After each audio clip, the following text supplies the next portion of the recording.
Hi friends, I'm Sarah, a mom with 2 toddlers, back again today to share with you some more toddler tips for life and love. If you are a mom who doesn't want to resort to screen time as the only way to keep your kids occupied while you're cooking, then I have some tips for you.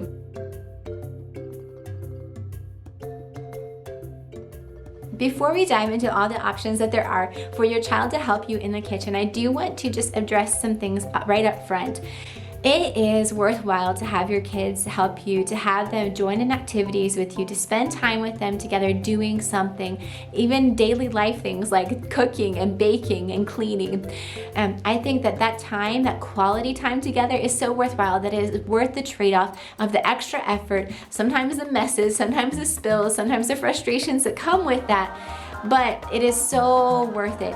There's studies out there that show that having children involved in activities that benefit the family, such as chores or things like this in the kitchen, helps them to form a wonderful identity for themselves, a sense of belonging in their family, and a great sense of self-worth. It also helps them to know that there is joy in helping other people, which is a value that I want to train my children in, and I hope that they continue to nurture as adults. One thing that helps me to stay calm in the kitchen while my toddler is there with me is to have structured activities for him to do.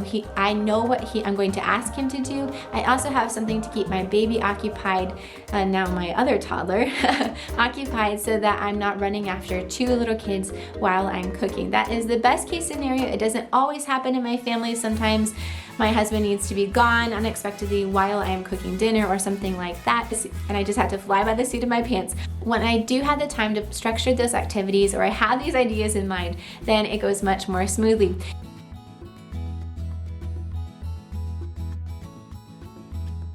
There are some important ground rules that you do need to lay for your child before they help you in the kitchen. One of the really important ones for my family is that my son cannot touch our gas stove. Sometimes it's very tempting for my son to turn the little knobs on the stove and have them on because it's a gas stove that you need to light with a match. If I don't notice that it is on, we will have a gas leak, which could lead to very dire consequences. So that is one thing I do not let my son help with. He cannot turn on the knobs, he cannot turn them off.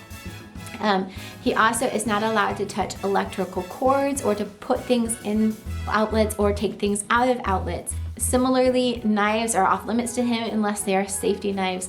You might have other things that are off limits to your child. Make sure that you're aware of those. If you can tell your child those things before they get involved in the kitchen, then you don't have to deal with them as much while you are in the moment of cooking, and it can make things a little bit less frustrating and more easy for you to involve your child in cooking.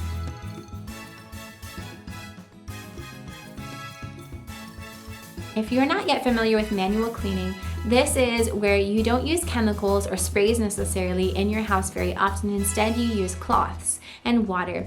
Sometimes you use a vinegar water solution, but it's meant to keep your chemical levels in your home relatively low and to help your family to breathe easier and be healthier. When I am in the kitchen with my toddler, I love to have his help in there, and he can use my cloths, Norwex cloths, e-cloths, and other types of cloths, washcloths, whatever, dish towels are all great options, and he can help me wipe things up or clean something while I'm working. I can even give him a pan and ask him to clean it up, and he can shine it for me. He is a super helpful boy, and he loves to be right with me and active in what I'm doing. Some other tools that I recommend getting are nylon knives. These are basically kid-safe knives. Although I have seen some reviews where kids did get hurt with them based on how they were using them, so be careful and know that. But they are marketed as kid-safe knives. They're a great option for having your toddler cut fruit and vegetables with you without handing them a real knife.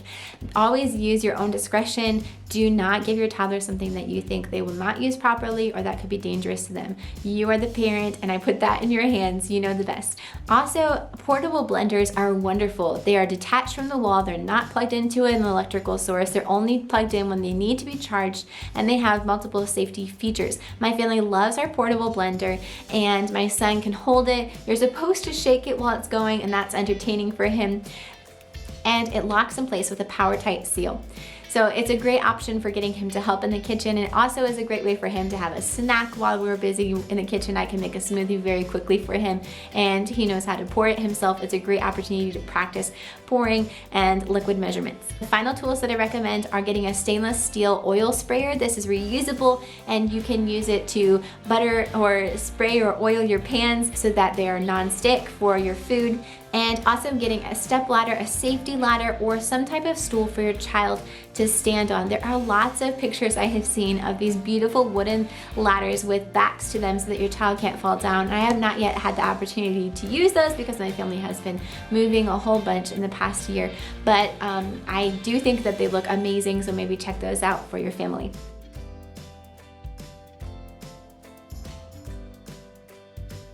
Now, the ways that your kid can help. There are lots of little tasks in a kitchen that you might not think about when you think of your toddler helping in the kitchen. Some of them are kind of busy work and some are actually helpful. Some take a little bit longer than if you had done them. They're all great ways to involve your child in your activities that you are doing there. My son loves spraying pans, and this is where the stainless steel oil sprayer comes in. He's not spraying a canister of stuff that I don't want him to be breathing in. Instead, he's just squirting out oil in a safe way onto a pan. Opening containers and closing containers is also a great way to get your kids to help. If you have a bag that you need to cut open, you can use child safety scissors to cut it open or have your child do that. Washing vegetables and fruit is great because your toddler can play in the water or they can just turn on the faucet for you. They feel super helpful when they're doing this, and what kid doesn't love water?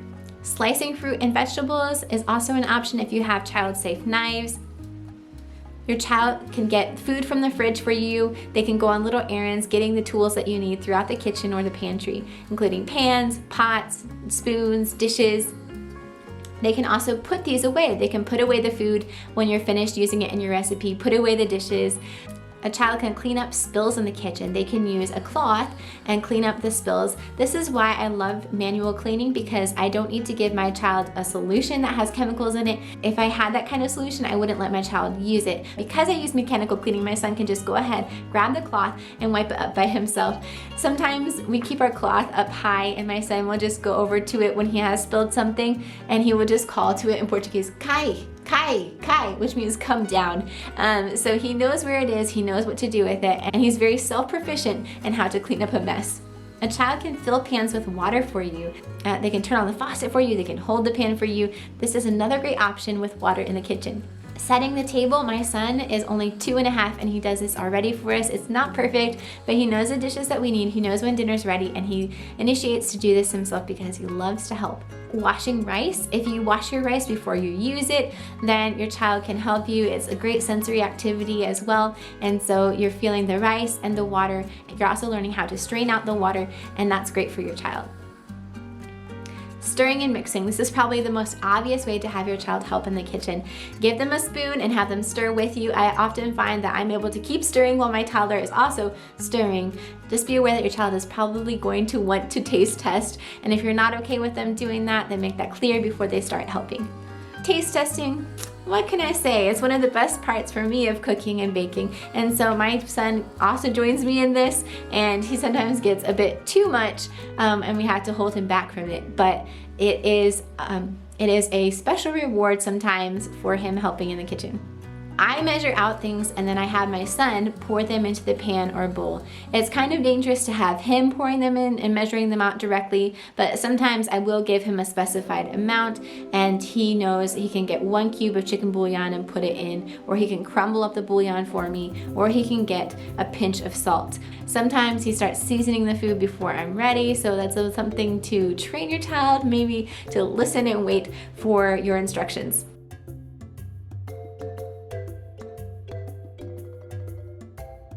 Of course, there are other options for keeping your child occupied and busy in the kitchen with you other than actually involving them in the cooking. You can do things like having them draw a picture of you cooking, or having them draw a picture of the recipe, writing down, if they can write yet, the recipe of the food. You tell them what to write, the steps, and you make them kind of the reporter of what's going on in the kitchen. You can have them show that information later to their dad, or you can have them show it to a grandparent.